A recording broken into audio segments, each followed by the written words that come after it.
नमस्कार, आप देख रहे हैं देश का सबसे बड़ा आध्यात्मिक प्लेटफॉर्म स्पीकिंग ट्री। मैं हूं आपके साथ इला गोस्वामी।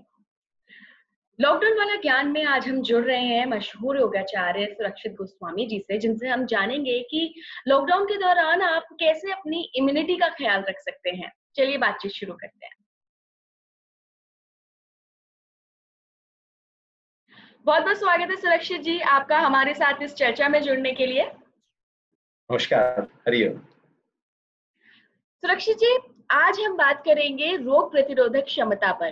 जैसा कि साइंटिस्ट ने भी कहा है कि कोरोना वायरस अभी काफी समय तक रहेगा, तो इन वायरस से और बैक्टीरिया से छुटकारा पाने का एक सबसे अच्छा तरीका है हमारी रोग प्रतिरोधक क्षमता को मजबूत करना।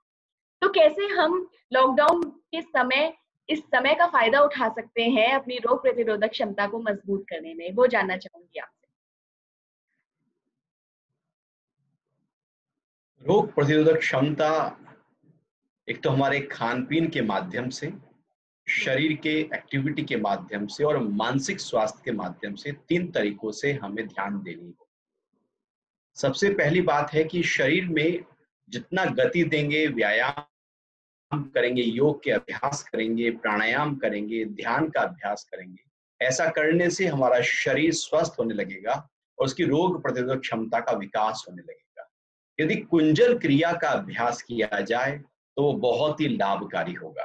कुंजल क्रिया एक ऐसी क्रिया जिसमें खाली पेट एक जग भर कर गुनगुना पानी, जिसमें नमक डाला जाता है और खाली पेट पीकर और उसको उल्टी कर दी जाती है।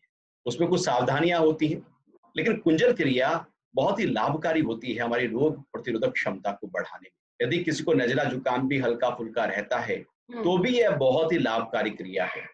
या यूं कहें कि इस समय में कुंजल क्रिया और जलनेति का अभ्यास रामबाण की तरह काम करने वाला होगा, क्योंकि जलनेति हमारे पूरे नेजल पैसेज को क्लियर करती है, नासारंध्रों को साफ कर देती है, नजला जुकाम से बचाव करती है और रोग प्रतिरोधक क्षमता को विकसित करने में मदद करती है और फेफड़ों की शक्ति इससे बढ़ जाती है।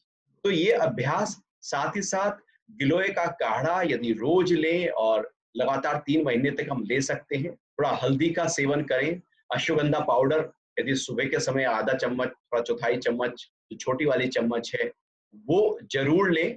और तुलसी के पत्ते भी बड़े लाभकारी होते हैं। तुलसी के पत्ते का काढ़ा आप पिए, उसकी चाय पी सकते हैं। तो ये तो वो चीजें हुई जो हमारे हम ले सकते हैं। इसके अलावा हरी सब्जियों का सेवन, यदि आपके पास में हरी सब्जियां उपलब्ध हैं तो जितना हरी सब्जियों का सेवन आप करें उतना ज्यादा फायदा होगा। गारिष्ठ भोजन, तला हुआ भोजन, बासी भोजन, ज्यादा भोजन वो हमारे लिए, हमारे सिस्टम के लिए सही नहीं है।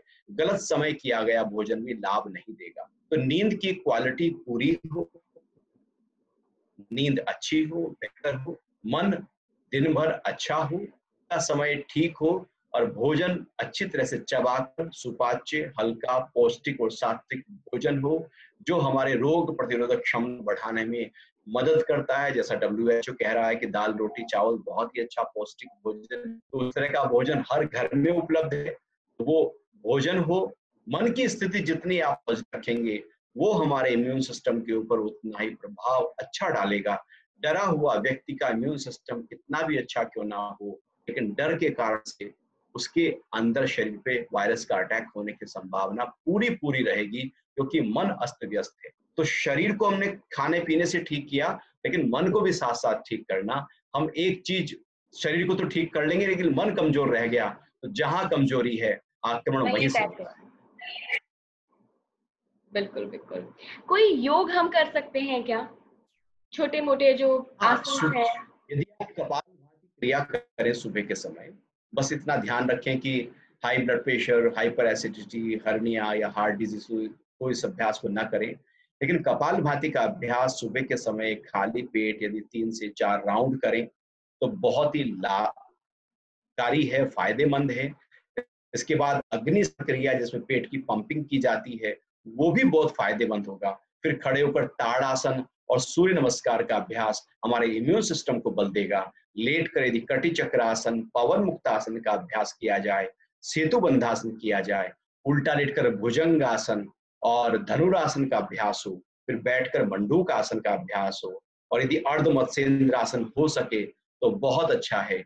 इसके बाद अनुलोम विलोम प्राणायाम, दीर्घ श्वसन, भ्रामरी प्राणायाम और उज्जाई प्राणायाम यदि हो जाए, चूंकि वो फेफड़ों की ताकत को बढ़ा देता है। उज्जाई के बाद में ओम का जाप, इस तरह से एक सीक्वेंस तैयार हो गया। यदि आप 20 से 25 मिनट इस अभ्यास को कर लें, इसके अलावा 20-25 मिनट आप अन्य व्यायाम को दे दें। यदि आप दंड बैठक करते हैं, वॉक करते हैं, थोड़ा खड़े खड़े जॉगिंग कर रहे हैं, कुछ भी आप और अभ्यास जोड़ दें, साथ साथ ये भी जोड़ दें, या आप घर में डांस कर रहे हैं, कुछ भी एक्टिविटी हो, लेकिन ये अभ्यास जोड़ देंगे तो आपके फेफड़ों को बहुत ज्यादा ताकत मिलेगी और इम्यून सिस्टम बेहतर से बेहतर होता चला जाएगा।